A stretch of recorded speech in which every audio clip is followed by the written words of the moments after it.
Alhamdulillahirabbil alamin. Alhamdulillahilladzi hadana li hadza wa ma kunna linahtadiya laula an hadanallah. Asyhadu an la ilaha illallah wahdahu la syarikalah wa asyhadu anna Muhammadan abduhu wa rasuluh. Allahumma shalli wa sallim wa barik ala sayyidina Muhammad wa ala alihi wa ashabihi ajma'in. Amma ba'du. Yang terhormat dan yang kemuliaan kepada seluruh para pendengar kami di mana saja kita berada, dan seluruh pimpinan karyawan dan karyawati penyiar kita bersama Ibu Lia yang selalu setia mendampingi. Mudah-mudahan kita semua tetap dalam limpahan rahmat Allah yang maha pengasih lagi maha penyayang, dan tetap di dalam perlindungannya Allah yang maha sempurna dan Allah yang maha kuasa. Mari kita panjatkan syukur alhamdulillah kehadirat Allah Subhanahu wa taala yang memberikan kepada kita rezeki yang halal dan thayyibah, dan segala urusan kita bisa kita urus dengan mudah. Dan alhamdulillah kita juga diberikan Allah zuriatan thayyibah, generasi yang baik, yang berkualitas, dan insya Allah berikan Allah kepada kita kemampuan untuk bersedekah. Insya Allah hidup kita akan penuh berkah. Bismillahirrahmanirrahim. Mazalul ladzina yunfikuna amwalahum fi sabilillahi kamathali habbatin ambatat sab'a sanabila fi kulli sumbulatin mi'atu habbah. Perumpamaan nafkah yang dikeluarkan oleh orang-orang yang menafkahkan hartanya di jalan Allah adalah serupa dengan sebutir benih menumbuhkan 7 bulir. Pada setiap bulir 100 biji. Allah melipat gandakan ganjaran bagi siapa yang ia kehendaki. Wallahu yudha'ifu liman yasha' wallahu wasi'un alim. Dan Allah maha luas karunia-Nya lagi maha mengetahui. Salawat dan salam kepada junjungan Nabi besar Muhammad sallallahu alaihi wasallam yang selalu memberikan teladan yang baik untuk kita semua. Nabi kita sedikit-sedikit sholat, kita sedikit sholatnya. Nabi kita sedikit-sedikit tilawatul Quran, kita sedikit tilawatul Qurannya. Nabi kita sedikit-sedikit berzikir, kita sedikit zikirnya. Nabi kita sedikit-sedikit dia melakukan kebaikan, kita sedikit kebaikannya. Nabi kita sedikit makannya, kita sedikit-sedikit makan. Nabi kita sedikit tidurnya, kita sedikit-sedikit tidur. Perbedaan kita dengan Rasulullah hanyalah sedikit. Maka perbedaan yang sedikit ini mari kita perbaiki. Mudah-mudahan kita bahagia di dunia ini dan selamat akhirat nanti. Allahumma sholli ala Muhammad wa ala azwajihi wa dzurriyyatihi kama shallaita ala ali Ibrahim wa barik ala Muhammad wa ala ali Muhammad wa ala azwajihi wa dzurriyyatihi kama barakta ala ali Ibrahim innaka Hamidum Majid. Kaum muslimin dan kaum muslimat pendengar Rau di mana saja kita berada, Allah Subhanahu wa taala telah berfirman di dalam Al-Qur'an surah Al-Baqarah ayat 61 tentang keutamaan orang yang berinfak. Orang berinfak di jalan Allah seperti sebutir biji yang menumbuhkan 7 tangkai, dan pada setiap tangkai ada 100 biji. Dan Allah melipat gandakan bagi siapa yang ia kehendaki, dan Allah maha luas lagi maha mengetahui. Di dalam Al-Quran surah Al-Imran ayat 92 Allah Subhanahu wa ta'ala berfirman, walan tanalul birra, kamu tidak akan memperoleh kebajikan sebelum kamu menginfakkan sebagian harta yang kamu cintai. Dan apapun yang kamu infakkan tentang hal itu, sungguh Allah Maha mengetahui. Kaum muslimin dan kaum muslimat rahimakumullah, berinfak ini atau bersedekah adalah merupakan anjuran Allah Subhanahu wa taala kepada kita. Tandanya kita beriman kepada Allah dan Rasul-Nya, dan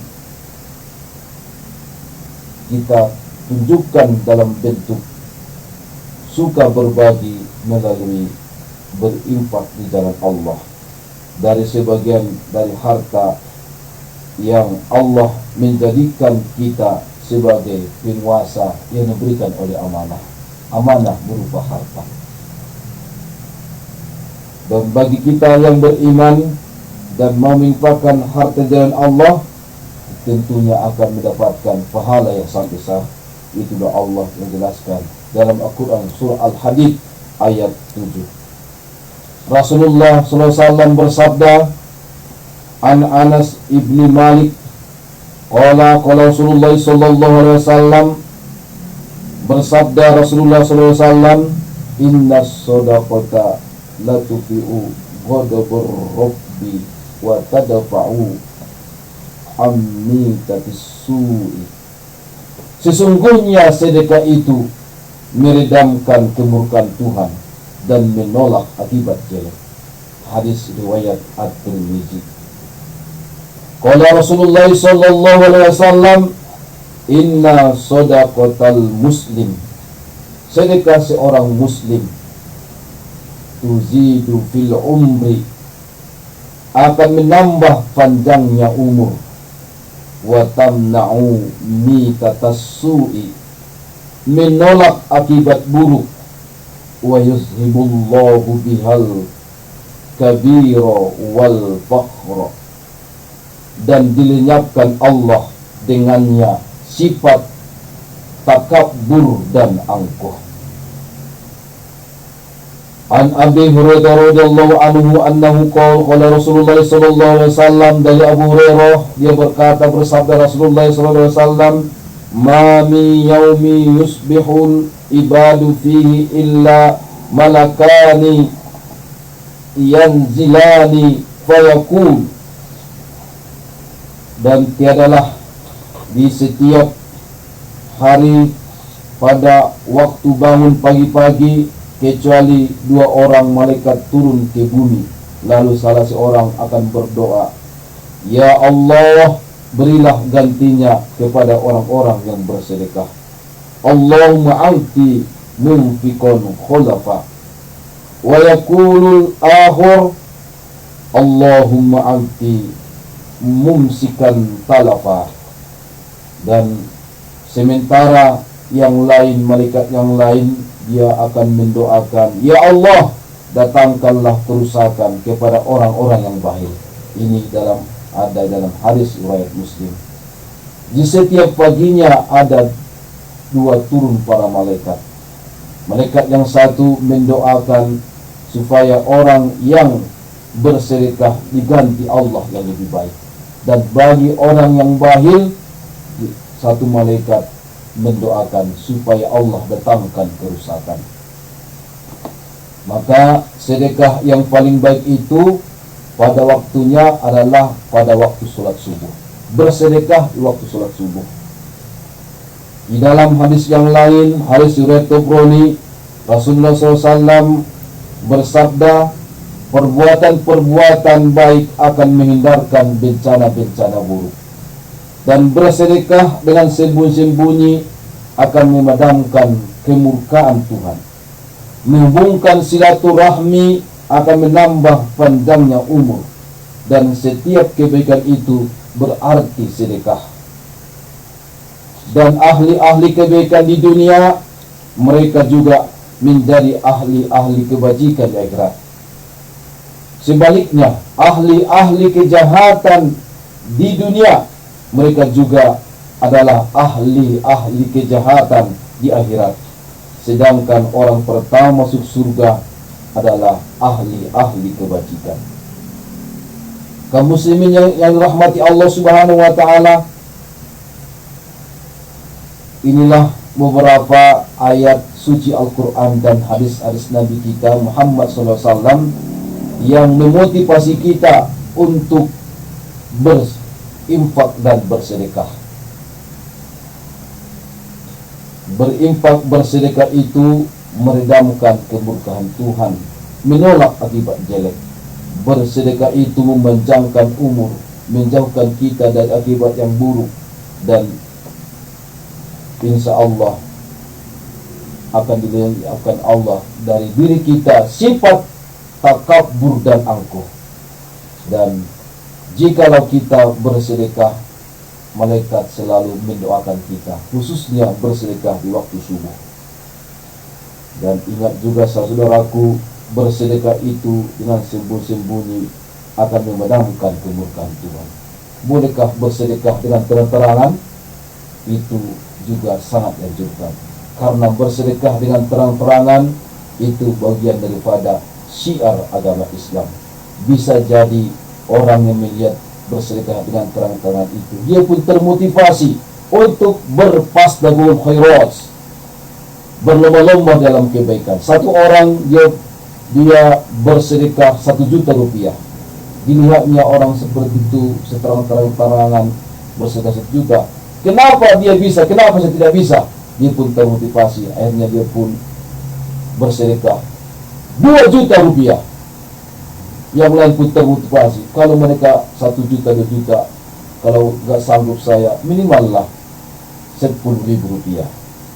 Dengan orang yang bersedekah terang-terangan itu bisa jadi syiar agama, bukan riya. Antara syiar agama yang menjadi pahala dengan riya itu adalah soal hati kita masing-masing. Kita tidak boleh memponis seseorang yang bersedekah secara terang-terangan itu riya, dan kita pun tidak boleh memponis orang yang bersedekah sembunyi-sembunyi pun itu ikhlas. Keikhlasan dan keriyaan, ingin dipuji dan ingin disanjung dalam bersedekah, itu adalah soal diri kita dengan Allah Subhanahu wa taala yang maha sempurna, yang maha mengetahui segala apa isi dalam hati kita. Kaum muslimin rahimakumullah, bersedekah itu membuka silaturahmi, adalah memanjangkan umur kita. Dan insya Allah juga setiap kebajikan yang kita lakukan itu bagian daripada sedekah. Maka berusahalah kita dalam kehidupan kita sehari-hari untuk menjadi ahli-ahli kebajikan. Insya Allah kita pun menjadi ahli-ahli kebajikan di akhirat. Dan jauhilah daripada ahli-ahli yang berbuat jahat di dunia. Dan kalau itu kita lakukan dalam kehidupan kita sehari-hari, maka kita pun ahli-ahli kejahatan di akhirat. Na'udzubillahi min dzalik. Mari kita jadikan diri kita ahli-ahli kebajikan. Insya Allah kita lanjutkan setelah ini. Kaum muslimin dan kaum muslimat rahimakumullah, bersedekah dengan keterangan itu bagus, good, very good. Bersedekah dengan sembunyi itu juga bagus. Yang tidak bagus adalah engkau diam-diam tidak pernah bersedekah.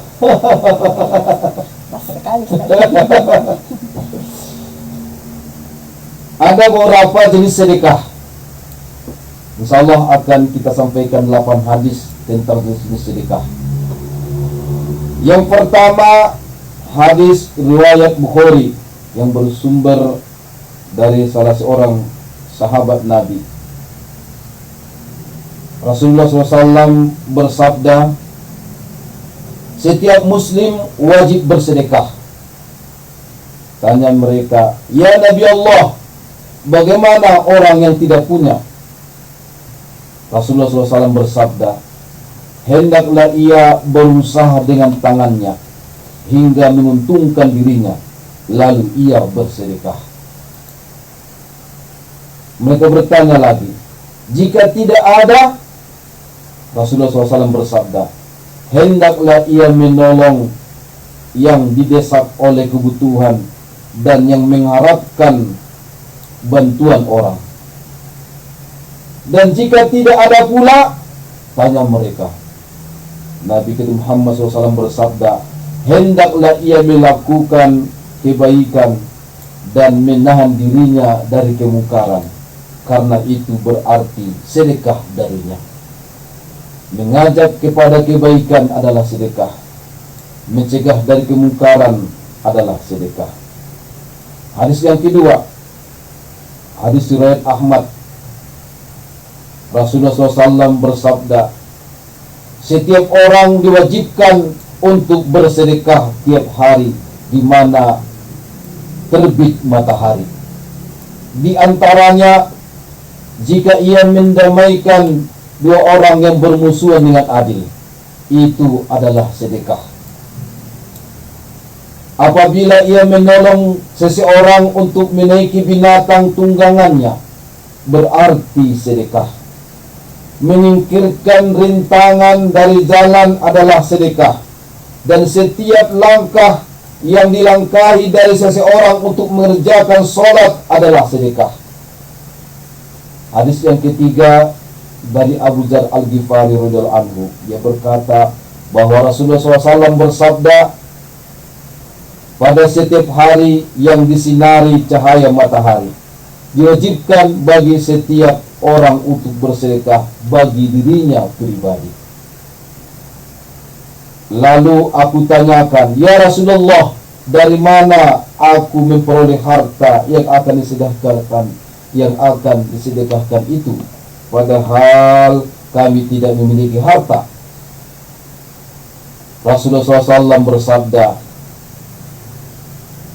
karena beberapa pintu sedekah adalah membaca takbir, subhanallah, alhamdulillah, wa la ilaha illallah, dan astaghfirullah. Juga apabila engkau menyuruh berbuat baik dan mencegah yang jahat, membuang duri, tulang, dan batu dari tengah jalan, menuntun orang yang buta, mengajar orang yang tua dan bisu hingga ia mengerti, memberitahu orang yang menanyakan sesuatu keperluan yang engkau ketahui tempatnya, dengan kekuatan betis berjalan membantu orang yang malang meminta tolong, dan dengan kekuatan lengan mengangkat barang orang yang lemah. Semua itu merupakan pintu-pintu sedekah. Membaca subhanallah sedekah, membaca alhamdulillah sedekah, membaca la ilaha illallah sedekah, membaca astagfirullah sedekah. Semua itu merupakan pintu-pintu sedekah dari dirimu untuk dirimu sendiri. Juga dalam mencampuri istrimu sendiri, engkau akan memperoleh pahala. Hadis riwayat Ahmad. Selanjutnya pada riwayat Muslim, mereka bertanya, ya Rasulullah,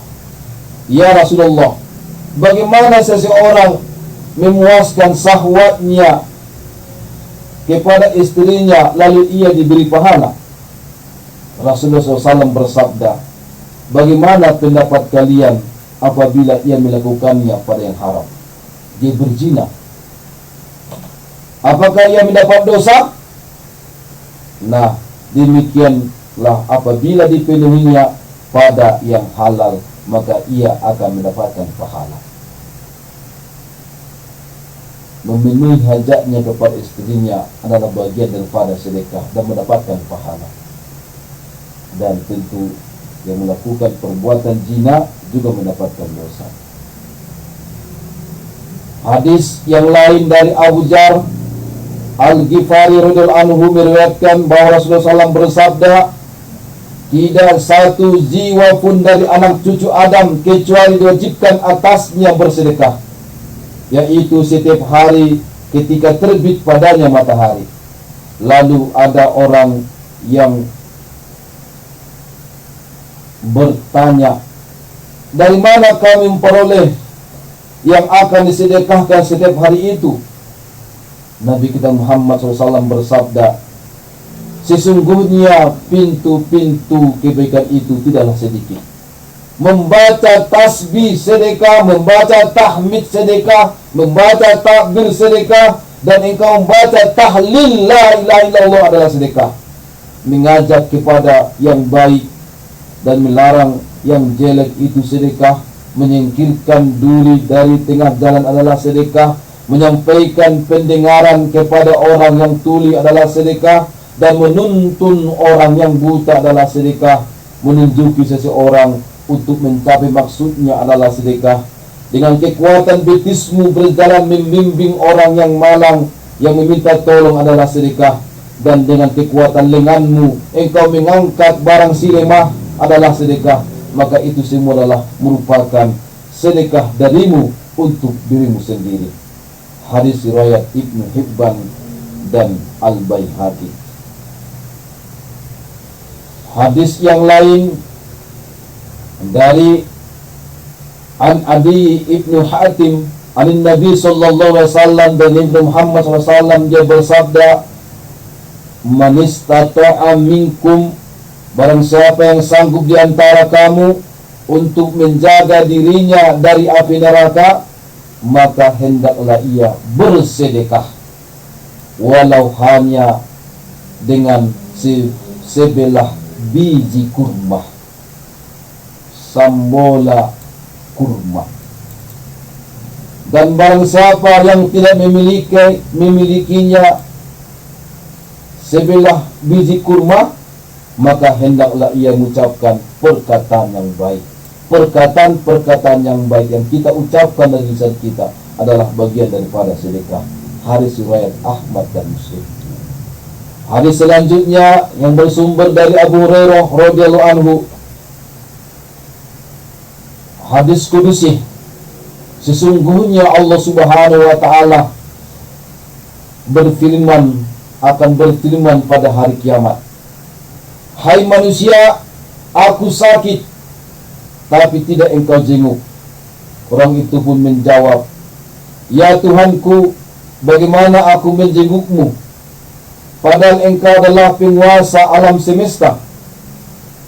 Allah pun berfirman, "Tidakkah engkau tahu bahwa hambaku si fulan sakit, tetapi tidak engkau jenguk? Seandainya engkau jenguk, tentulah akan engkau menjumpaiku di sana. Hai manusia, aku minta makanan kepadamu, tapi tidak engkau beri." Orang itu menjawab, "Ya Tuhanku, bagaimana aku akan memberimu makan, padahal engkau adalah penguasa alam?" Allah pun berfirman, "Tidakkah engkau tahu bahwa hambaku si fulan meminta makanan kepadamu, tetapi engkau tidak beri?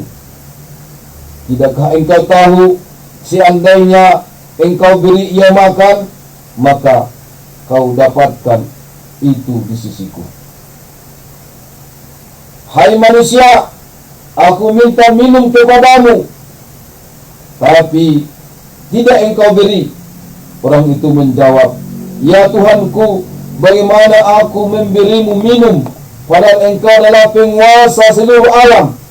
Allah pun berfirman, "Hambaku si fulan meminta minum kepadamu, tetapi tidak kau beri. Seandainya kau beri, tentulah kau dapatkan itu di sisiku." Hadis riwayat Muslim. Inilah pentingnya saudaraku, apabila saudara kita ada yang sakit, kita jenguk. Dan apabila ada saudara kita minta makanan, kita berikan. Dan apabila saudara kita minta minum, kita berikan. Karena Allah sangat senang kepada kita melakukan itu. Dalam hadis yang lain, Rasulullah SAW bersabda, "Tidak sebatang pohon pun yang ditanam oleh seorang muslim, begitu juga tidak satu tanaman pun yang tumbuh karena usahanya hingga dimakan orang hasilnya, dan tidak seekor hewan pun dan tidak sesuatu apapun kecuali akan menjadi sedekah baginya." Hadis riwayat Muslim. Orang yang menanam tanaman apa saja, menanam tanaman pohon atau tanaman bunga atau tanaman apa saja yang berguna bagi manusia, bagi hewan, dan bagi apapun, itu merupakan bagian daripada sedekahnya. Dalam hadis yang lain, Hadis riwayat Ahmad dan Tirmizi. Rasulullah SAW bersabda, setiap kebajikan merupakan sedekah. Kullu ma'rufin sedekah. Dan salah satu di antara kebajikan itu adalah apabila engkau temui saudaramu dengan wajah berseri, dan apabila engkau tuangkan air dari timbamu untuk mengisi bejananya, itu adalah merupakan sedekah, bagian daripada kebajikan. Kita bertemu dengan saudara kita, wajah kita pun berseri-seri, dia pun senang, itu sedekah. Ketika suami datang ke rumah, wajah istri pun senyum dan berseri-seri, maka itu sedekah, sehingga suaminya pun hilang rasa lelahnya. Dan ketika seseorang dikunjungi, yang dikunjungi pun dalam keadaan senyum manis, wajah yang berseri-seri, itu bagian daripada bersedekah. Saudaraku kaum muslimin rahimakumullah, siapakah yang lebih berhak menerima sedekah? Apakah dia fakir miskin, atau orang yang fisabilillah, atau ibnu sabil? Siapakah yang berhak, yang lebih berhak, yang paling berhak menerima sedekah? Pertanyaan ini kita jawab melalui hadis Nabi kita Muhammad SAW, hadis riwayat Ahmad dan Muslim, yang bersumber dari Jabir radhiyallahu anhu. Jika salah seorang di antaramu miskin, hendaknya dimulai dengan dirinya, dan jika dalam itu ada kelebihan, barulah diberikan untuk keluarganya. Lalu apabila ada kelebihan lagi, maka untuk kerabatnya, atau sabdanya untuk yang ada hubungan kekeluargaan dengannya. Kemudian apabila masih ada kelebihan, barulah untuk ini dan untuk itu. Hadis yang lain, Rasulullah SAW bersabda, bersedekahlah engkau.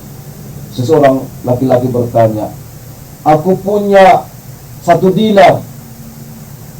Nabi kita Muhammad SAW bersabda, pergunakanlah itu untuk dirimu sendiri. Aku memiliki 1 dinar lagi ya Rasulullah. Pergunakanlah itu untuk istrimu. Aku punya 1 dinar lagi ya Rasulullah. Pergunakanlah itu untuk anak-anakmu. Aku punya 1 dinar lagi ya Rasulullah. Pergunakanlah itu untuk pembantumu. Aku punya 1 dinar lagi ya Rasulullah. Terserah kepadamu, engkau lebih tahu menggunakannya. Hadis riwayat Abu Daud, An-Nasai dan Hakim.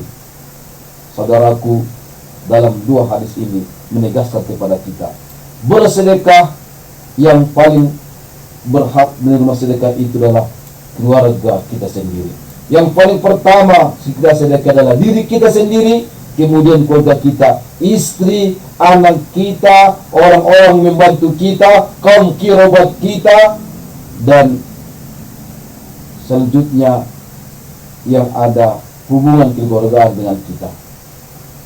Kalau masih ada kelebihan lagi, baru pada yang lain. Melangkahlah kepada anak-anak yatim, orang-orang miskin, ibnu sabil, dan orang-orang yang membutuhkan. Yang paling utama berhak menerima sedekah adalah diri kita sendiri dan keluarga inti kita sendiri. Dalam hadis yang lain, hadis riwayat Muslim dan Abu Daud, cukup besarlah dosa seseorang jika ia menyanyiakan tanggungannya. Ada orang yang rajin bersedekah, berinfak di masjid, bersedekah kepada fakir miskin, anak yatim, ternyata kepada orang tuanya dia pelit, ternyata kepada istrinya dia pelit, kepada anak-anaknya dia pelit. Sungguh besarlah dosa seseorang jika ia menyanyiakan tanggungannya. Yang paling utama kita sedekahi adalah keluarga kita sendiri. Rasulullah SAW bersabda, sedekah yang paling utama ialah sedekah kepada kaum kerabat yang memendam rasa permusuhan. Selain keluarga kita sendiri, baru kaum kerabat. Siapa kaum kerabat? Yang ada hubungan darah dengan kita, dengan saudara-saudari kita. Kalau kita di Tabus Selatan ini yang berdalian Natolu, kahanggi kita, anak boru kita, mora kita. Itulah tempat-tempat kita bersedekah. Apalagilah ada kahanggi kita yang memendam rasa permusuhan dengan kita. Maka untuk melunakkan hatinya, bersedekahlah. Anak boru kita yang kurang mau diajak bekerja dengan kita, mandele marbucut ndaraya be membantuna di waktu sulutul serial, maka untuk melunakkan hatinya, bersedekahlah kepadanya, sukalah berbagi dengannya. Apalagilah mora kita melawan menjadi musuh kita, mora kita lambang eme, maka jangan sampai hilang keberkahan dalam hidup kita karena kita memusuhi mora kita. Maka untuk melunakkan itu dengan bersedekah. Kaum muslimin yang dirahmati Allah Subhanahu wa taala, insyaallah lanjutkan setelah yang berikut ini. Kaum muslimin dan kaum muslimat rahimakumullah, jangan sampai kita membatalkan sedekah kita dengan cara menyebut-nyebutnya dan menyakiti penerima, menyakiti perasaan penerimanya. Nah, toledo kondok konsidokaniba. Dan jangan sampai kita bersedekah menyakiti orang yang menerimanya. Itu akan membatalkan sedekah kita. Mari kita baca Al-Quran, surah Al-Baqarah ayat 264. Kemudian Rasulullah SAW pun bersabda, ada 3 golongan manusia yang tidak akan diajak bicara oleh Allah pada hari kiamat, tidak akan dipandang dan tidak akan dihargainya, serta bagi mereka disediakan siksa yang pedih. Kata Abu Dzar Al-Ghifari radhiyallahu anhu, sungguh malang dan rugilah mereka. Siapakah mereka itu ya Rasulullah?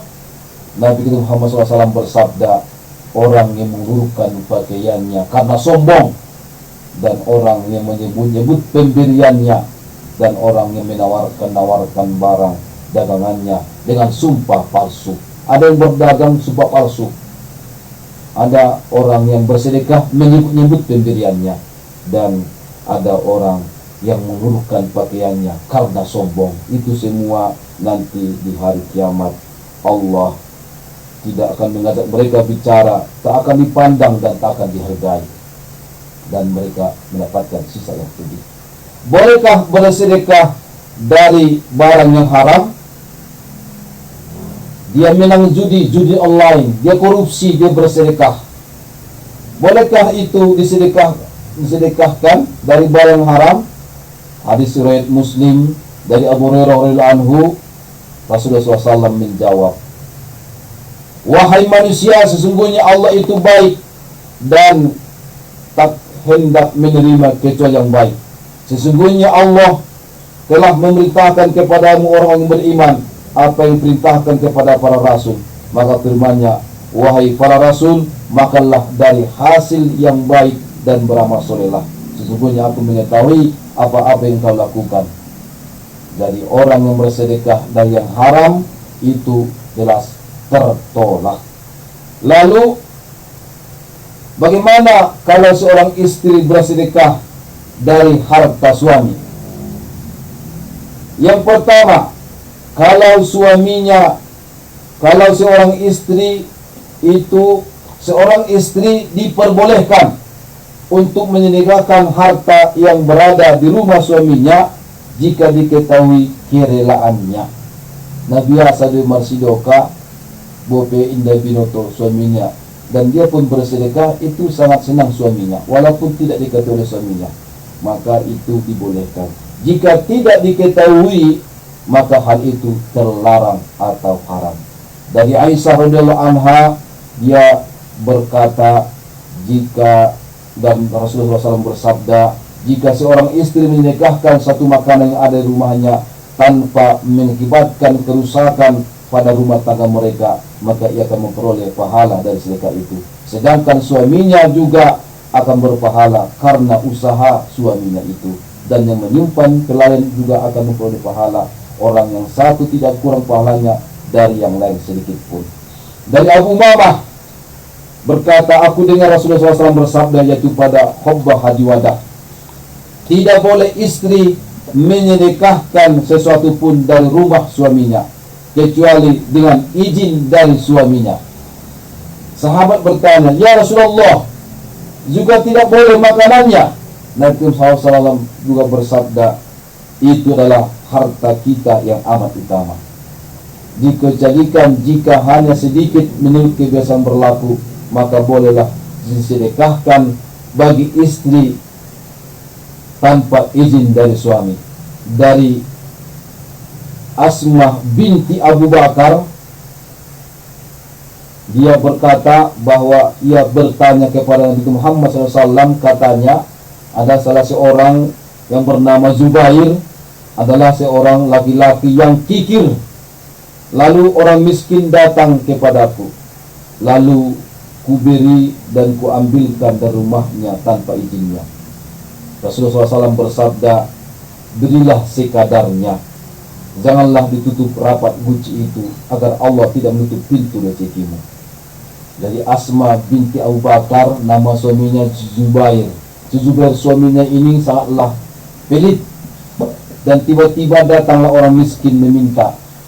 Lalu Asma mengambilnya tanpa izin suaminya yang pelit itu. Rasulullah SAW bersabda, berilah sekadarnya, janganlah ditutup rapat guci itu, agar Allah tidak menutup pintu rezekimu. Inilah yang dapat kami sampaikan kepada kita semua. Mudah-mudahan Allah Subhanahu wa Ta'ala memberikan kemampuan kita dalam setiap harinya untuk bersedekah. Dengan bersedekah, insya Allah hidup kita akan berkah. Memberikan sedekah seperti orang yang jatuh cinta, tak harus tanggung-tanggung, tapi jangan sampai juga patah hati. Bersedekah itu seperti orang yang memiliki karya seni. Semakin kreatif kita berikan, semakin indah hidup kita. Memberikan sedekah itu seperti belanja di supermarket. Semakin banyak kita keluar uang, semakin banyak poin pahala yang kita dapatkan. Insya Allah, mudah-mudahan Allah Subhanahu wa Ta'ala memberikan kepada kita kemampuan bersedekah, dan insya Allah Allah berikan kepada kita hidup yang penuh berkah. Amin amin ya rabbal alamin. Wallahu muwaffiq ila aqwamit taufiq wal hidayah. Assalamualaikum warahmatullahi wabarakatuh.